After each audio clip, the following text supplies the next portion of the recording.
हम क्या कर रहे होते हैं कि मेरा नौकरी ना चला जाए, मेरे कल क्या होगा, मेरे अगले महीने का क्या होगा, हम एक्स्ट्रा प्लीजिंग कर रहे होते हैं।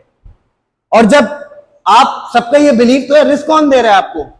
This organisation gives you risk. I have a question, organisation आपको रिस्क नहीं दे रही, बिलीफ सिस्टम आप शेप करते हैं अपने थॉट्स से। पहले तो ये समझ लीजिएगा, ये थॉट्स ऑटो सजेशन होते हैं इंसान की जिंदगी में, या इंसान खुद क्रिएट करता है? ये जो थॉट्स आते हैं हमें, ये याद रखिएगा, इसमें दो टाइप के थॉट्स होते हैं। पहले ऑटो ड्रिवन होते हैं, जो ऑटोमेटिकली आपके दिमाग में आ रहे होते हैं। एक थॉट्स वो होते हैं जिन पे आप खुद काम करते हैं। एक रूल है, उसको समझ लीजिएगा। लेट सपोज आपको कोई नेगेटिव थॉट आया, अब जैसे ही थॉट आएगा, आपका जो ब्रेन है ना, उसका काम क्या करना है? उस ब्रेन का काम है इस थॉट को लेकर पूरी एक स्टोरी बनाना है। लेट सपोज मेरा एक दोस्त है और मैं उसको कॉल करता हूं रात को 2 बजे, और सडनली मेरे उस दोस्त का नंबर बिजी जा रहा होता है, तो एक मेरे जहन में क्या आएगा? थॉट आएगा कि यार रात को 2 बजे दोस्त का नंबर तो ऐसे बिजी नहीं जाता था, लेकिन आज जा रहा है। तो अभी ये थॉट ब्रेन ने क्या करना शुरू किया? इस पे स्टोरी बनाना शुरू की। अब वो स्टोरी पॉजिटिव भी है और नेगेटिव भी है। वो जो आपका बिलीफ सिस्टम डेवलप हुआ, वो स्टोरी बनाएगा कि यार इस वक्त ये कहां पे हो सकता है। अब ये भी सोच सकता है दिमाग, हो सकता है उसके घर में कोई इमरजेंसी हो गई हो, कोई सडन कॉल आ गया हो, लेकिन हमने क्योंकि अपने माइंड को प्रोग्राम कर दिया सिर्फ नेगेटिव सोचने पे। और वहां क्या हुआ कि जब उसने ये स्टोरी बनाना शुरू की, इस स्टोरी ने उठाकर आपका क्या बनाना शुरू कर दिया? बिलीफ सिस्टम बनाना शुरू कर दिया। मेरे साथ ऐसा ही होगा, ये आदमी ऐसा ही करेगा। Thoughts have the vibration. ये याद रखिएगा कि मिसाल के तौर पे आज मैं एक दोस्त है जिसके बारे में 1 हफ्ते तक नेगेटिव बात कर रहा हूं अपने आप से, फला ऐसा, फला ऐसा, फला वैसा। कुछ केसेस में 10% केसेस में तो जेन्युइनली सामने वाला ऐसा होता है। 90% केसेस में हम बात कर रहे थे एनर्जीज की। कल हमने बात की थी, जब हमने फिजिक्स की बात की थी, तो everything in this universe is a interaction between matter and energy. तो हमारे जो थॉट्स हैं वो एक एनर्जी की फॉर्म में है, और जैसे थॉट्स में पक्के करता जा रहा हूं उनके पैटर्न्स को, वो जाकर कहीं ना कहीं कनेक्ट होते हैं। और ये जो सिस्टम है, इस सिस्टम में यही कमाल बात है, जैसे थॉट्स आप सामने वाले के लिए रखना शुरू करते हैं, कुछ अरसे में वो सामने वाला भी वैसे ही थॉट्स आपके लिए रखना शुरू कर देता है।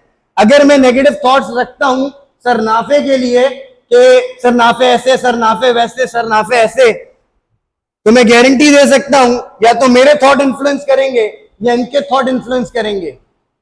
और कहीं ना कहीं उसका रीजन ये होगा कि हम लोग इंटरकनेक्टेड हैं बाय आवर थॉट्स। और जब ये थॉट्स का गेम है ना, यहां पर ऑटो थॉट्स को भी बदला जा सकता है। ऑटो थॉट्स क्या होते हैं? जिसको हम कहते हैं विस्पर ऑफ शैतान, वसवसे कहते हैं ना, शैतानी वसवसे। शैतानी वसवसे से पहले वो शैतान तो शायद बाद में डालता होगा, पहले हमारे अपनी जो सेल्फ प्रोग्रामिंग हुई हुई है ना, वही स्टोरी क्रिएट कर रहा है। हम एक चीज कहते हैं कि माइंडसेट इज एवरीथिंग। जैसा सोचोगे लाइफ में वैसा होगा। हमारे साथ वैसा नहीं हो रहा। एम आई राइट? तो ये याद रखिएगा, ऐसा क्यों नहीं हो रहा? क्योंकि you have many self doubts, and doubt is the killer of one success. जिसको डाउट है, शक है, वहां पर उसकी कामयाबी रुक जाती है। जब पक्का बिलीव होगा। माइंडसेट क्या है? एज बीइंग अ टीचर मैं आप लोगों से पूछना चाहता हूं, what is the definition of A mindset? Single word, single sentence definition, कोई भी जो आपके जहन में हो। फोकस।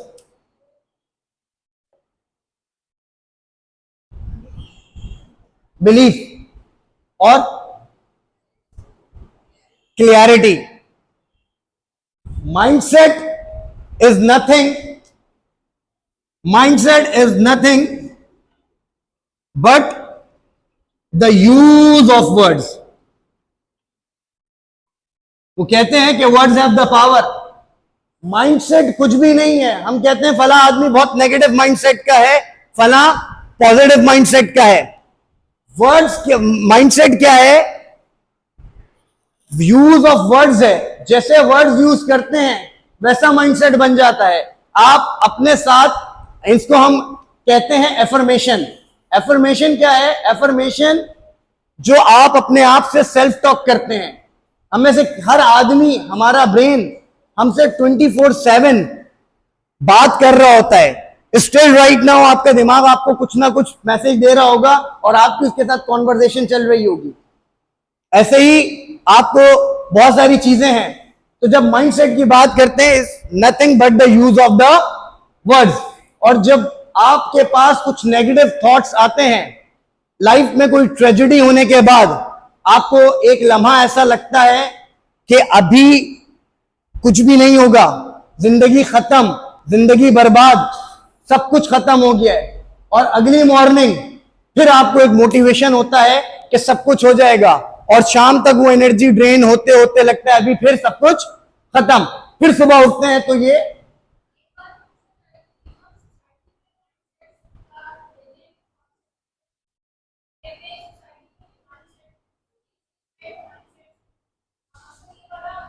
सोसाइटी माइंडसेट की अगर हम बड़े लेवल पर बात करते हैं, माइंडसेट क्या है ये याद रखिएगा।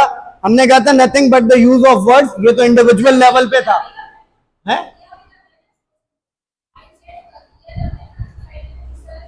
हाँ, तो चेंज होता है ना। एक माइंडसेट है, मिसाल के तौर पे एक माइंडसेट है, उसको इस तरीके से ले लीजिएगा कि एक जगह पर माइंडसेट है, American culture is a different culture, Pakistani culture is a different culture. हमारे यहां बिजनेस किया जाता है धोखे से और चोरी से, और अमेरिका में वो बिजनेस करते हैं लॉयल्टी और ऑनेस्टी के साथ। ये एक माइंडसेट है। तो अब हमारा जो बिजनेसमैन है उसका माइंडसेट है कि जब तक काम में, यार काम में थोड़ा बहुत तो झूठ चलता है। ये इस सोसाइटी के बिजनेसमैन का माइंडसेट है। अमेरिका में वो काम करते हैं, वो लॉयल्टी के साथ काम करते हैं।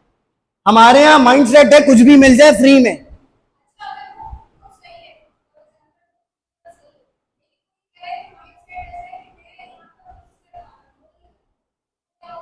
माइंडसेट ऐसा है कि मैं ग्रो नहीं कर रहा, सोसाइटी के अंदर ग्रो नहीं कर पा रहा, या ऑर्गेनाइजेशन में ग्रो नहीं कर पा रहा, यहां पर माइंडसेट ऐसा है।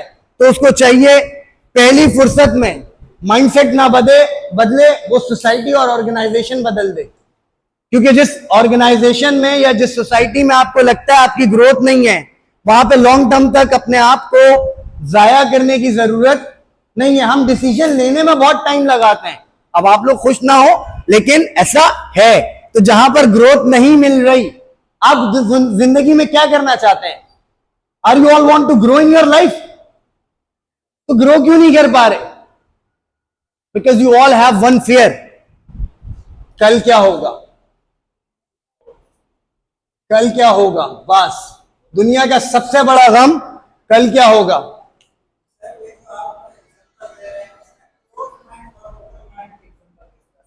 क्लोज माइंड, ओपन माइंड, सब पे आएंगे सर। आप ओपन माइंड है, क्लोज माइंड है?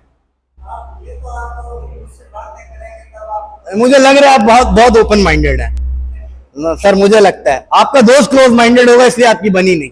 चले, आप अपना माइंडसेट उस जैसा बना लेते। आपके गम में मैं शरीक हूं। कल क्या होगा सबसे बड़ा दुख। जी जी,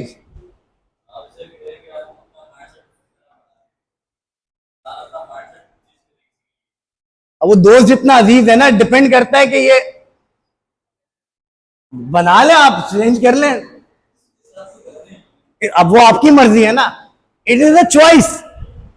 हम बात कर रहे थे कि ग्रोथ की। एक इंडिविजुअल ग्रो क्यों नहीं कर पाता? उसका सबसे बड़ा डर है कि कल क्या होगा।